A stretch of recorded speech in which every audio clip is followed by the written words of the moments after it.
How about this? We're running the three-man weave with Kobe Bryant, the dean of the NBA photographers, and Basketball Hall of Famer, right, Andrew Bernstein. The book is The Mamba Mentality, How I Play. And I'm going to start with the Hall of Famer. Of course, please do. Tell me about your relationship with Kobe Bryant. Oh, man. Well, we go back to his rookie year. I think you were, what, 18, right? Yep. 1996. I met him on my set first time at Media Day, and I knew this guy had something because he had recognized my name from posters he had in his room growing up, Oh, yeah. which blew me away because you needed like a microscope to see a photo credit on a poster. I was excited to have him take my picture. Not like Because you had studied his pictures. Oh, my God. And what advantage would you get studying a photo? Well, you know, if you take a snapshot of a player making a move, you can really dissect things. The position of the foot, you know, the positions of the defensive player.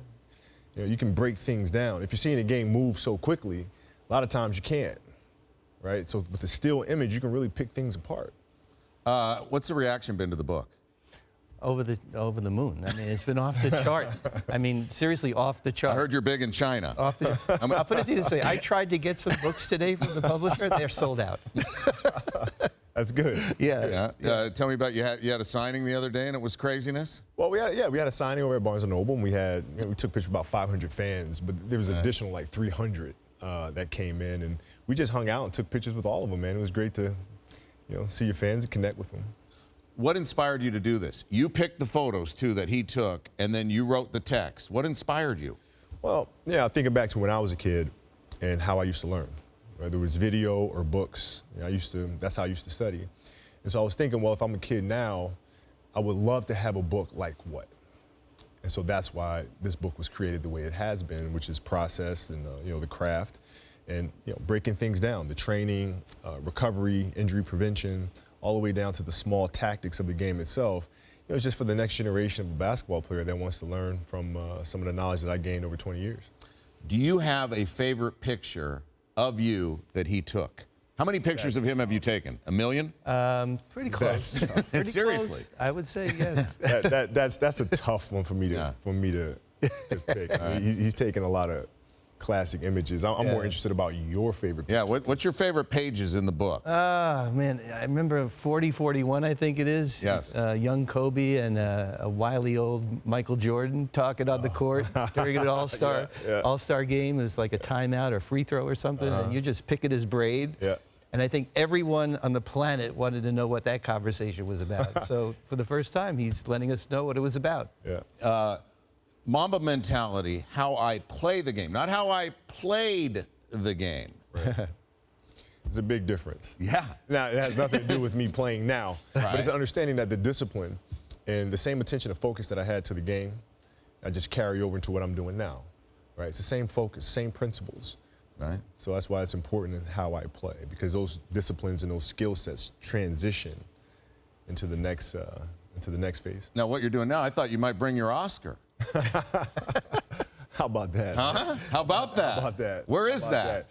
It's at home. And do you look at it every day and go, shake yourself and go, damn. I do. I look at it in the morning. I have it right there when I get dressed and get changed. I'm looking at it and I'm going, what in the world just happened? It's insane. Is it next to the 5 rings and the 5 trophies? You have like a man room? Like you have a trophy room and all that? I kind of. But I have the basketball section separate from, the studio section. You had Phil Jackson write the introduction. You had Pau Gasol write the foreword. Yeah. You chose them. Why? Well, Phil's been a big mentor in my life, not just as a basketball coach, but even just as a person. A lot of the philosophies that he taught about the game of basketball are applicable to life. And so he's been a huge influence in my life. And Pau, because Pau's like my brother. He always has been, still is to this day. And the book wouldn't be complete if he wasn't a part of it. You say the Lakers are family. How close to the family are you right now? Oh, extremely. I always will be. I mean, I always said, if you cut this arm open, man, I bleed purple and gold. That's never going to change. Okay, how close are you to the newest member of the Laker family? Well, he's part of the Laker family. Right. So when he first came on board, I said, listen, is there anything you need? You are now family now. You're part of this tradition. So if there's anything you need, just let me know. Has he needed anything? No, I think he's fine. All right. You write in the book about LeBron James, the main thing the two of you discussed is what constitutes a killer mentality. What was your message to him? Well, the message is always to go out there and dominate. Right? There's no let up. Once the game starts and once the practice begins, you're in that mode. Everything's a game 7. When you approach every practice and every game with that kind of mentality, it bleeds into the rest of the guys.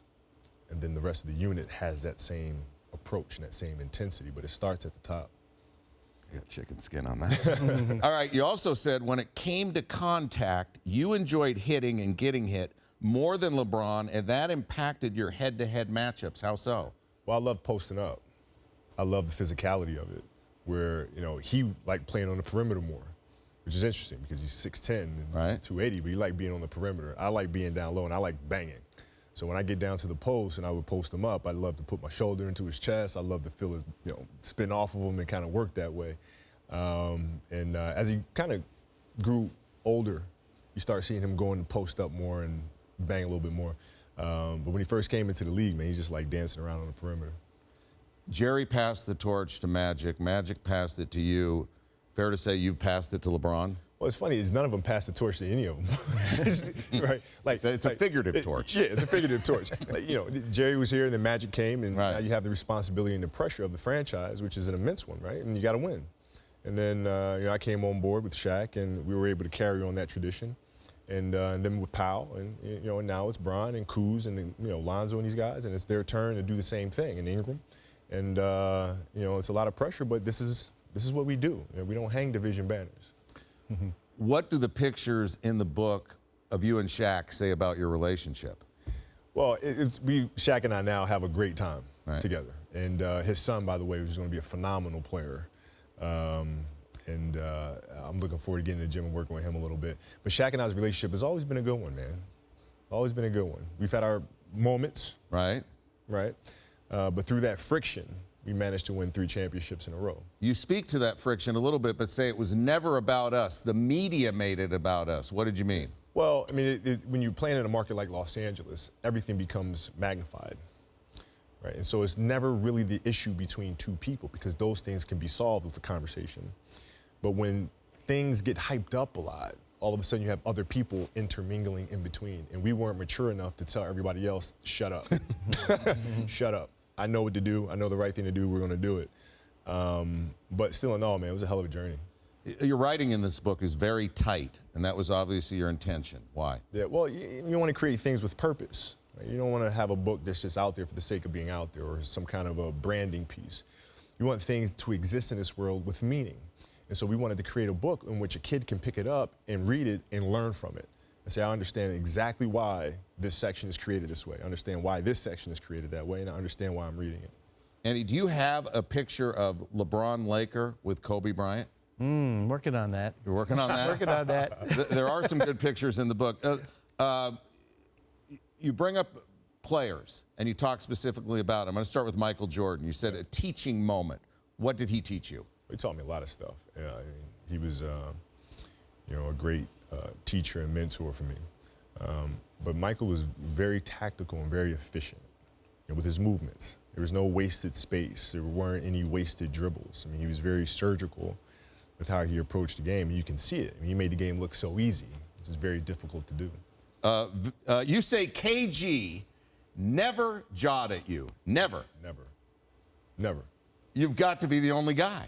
Well, I mean, but KG, the object is to win the game, right? So, like, there's certain players you don't want to talk to because he knew that was a losing proposition. It's going to make winning the game a little harder. You know what I mean? So, like, it's always, and same thing with me. Like, I'm not going to talk to KG. It gets him fired up. Right. Then it picks everybody else up, and then off they go, right? You got to kind of, identify who you can get in the head of, and then that's who you go at.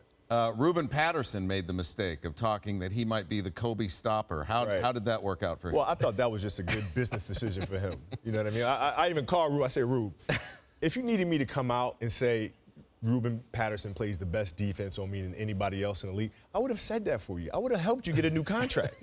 But just let me know. Right. So instead, he got... Well, instead, yeah, I had to torch him. But like if you would have, at least let me know, then I could have helped you out. Right. Yeah. You say Vince Carter brought out the best in you. How so? Well, I was always really competitive with Vince. Vince was a year ahead of me in high He's school. still playing, by the way. Which is unbelievable. I mean, I saw him windmill the other day, which just goes to his insane athletic ability. Yeah. And we played on the same AAU team in high school. We played a tournament together, and I remember how the height that this guy can elevate off the ground was just unbelievable. But he was the #1 shooting guard in that class, and I was coming up behind him. And everybody, Vince. I'm saying, okay, I want to see what this is about, sort of thing. We never got a chance to go head to head. And then when he came to the NBA, that was a great opportunity to do that. Dwayne Wade, you said vanish, and I thought, whoa, Dwayne Wade disappearing, but that's not what you meant. Yeah, he's the hardest player I've ever had to guard off of screen rolls. I mean, this guy he gets so low to the ground, and by the time he gets behind that screen roll, he's gone. He's gone. He'll slip through any little crack, and then once he get into the paint, it's like this guy just hits a trampoline and just and he's up in the air, and there's nothing you can do about it, right? So the biggest challenge for us was to get our bigs to just try to delay him for 1 second. Just delay him for 1 second so I can get through the screen and then try to square him up and get in front of him. But if he comes off that screen and he's gone, there's nothing you can do about it. How did Clyde Drexler figure into one of your seminal moments, as you say in the book? Well, Clyde the Glide, we were playing a game at the Forum, and I wasn't playing very well in the first half, and I went into halftime, and I was really down on myself, and came out the second half and got going, and wound up having, I think it was like 27 points in 13 minutes or something like that, and it was against Clyde, but I didn't really realize it until after the game, and I'm in the car, and I'm like, that was against Clyde the Glide, man. That was against Clyde Drexler, yeah.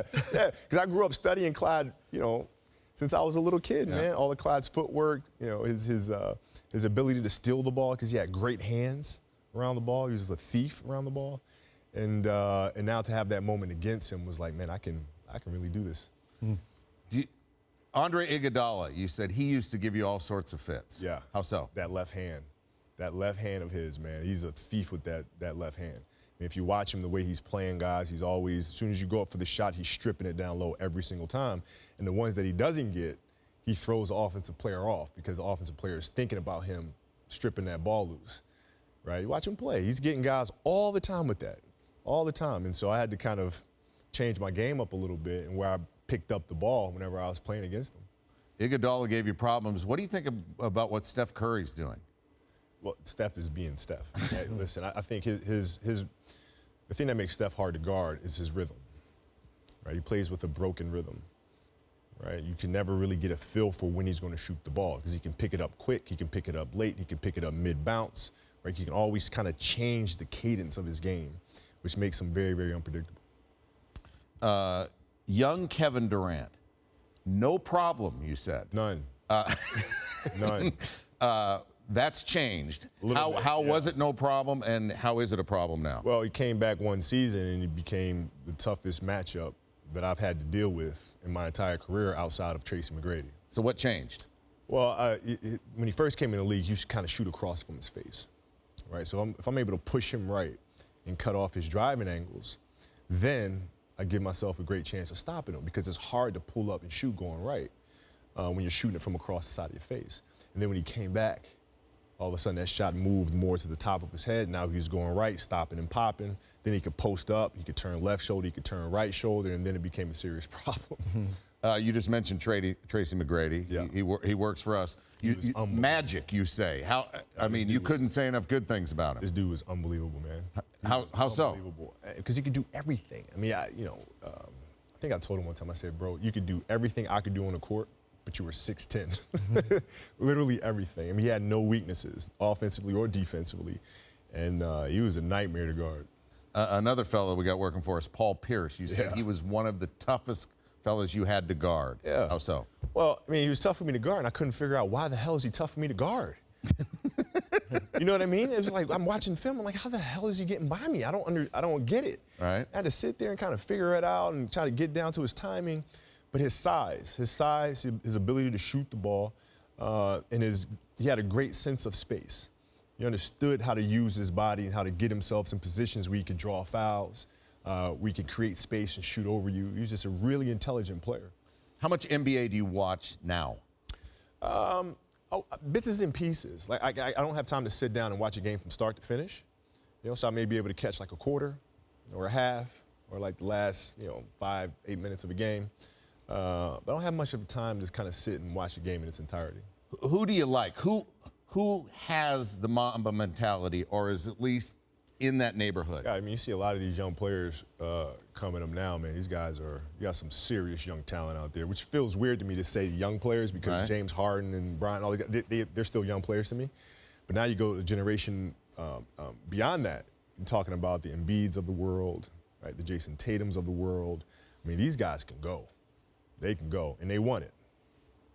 When you're not winning Academy Awards and not writing books and not watching a quarter of the NBA, what's keeping you busy? My family, hanging with my family, right. Hanging out with my wife and hanging out with our kids and doing fun things with them. And what about on the business side? Well, on the business side, it's just continuing to create. Right? We have a great podcast that's out now called The Punies, which is about a group of children getting together and playing at a park, and it's about their interaction and learning what competition is all about. And we have more projects that are coming in first quarter next year. And so just staying busy with that and keeping up with my kids at home. How proud are you of the finished product? Oh, extremely proud. Extremely proud. I mean, I just did a book with Andy Bernstein. Like, this is the guy I studied. See how his he brought pictures. it back around? No, listen, that's a pro. Hey, That's all right. I studied his pictures. The idea for the book came from what I used to do with his photos and his images when I was a kid. I used to look at them and dissect them. Yeah. And so that's why the book is this way, is because I used to do the exact same thing with his images. Listen, you don't have to be a Laker fan. You don't even have to be a basketball fan. You can be a fan of beautiful photography and really compelling commentary on the pictures that Kobe Bryant picked. The book is The Mamba Mentality, How I Play. Andrew Bernstein took the photos. Kobe Bryant, he brought the game.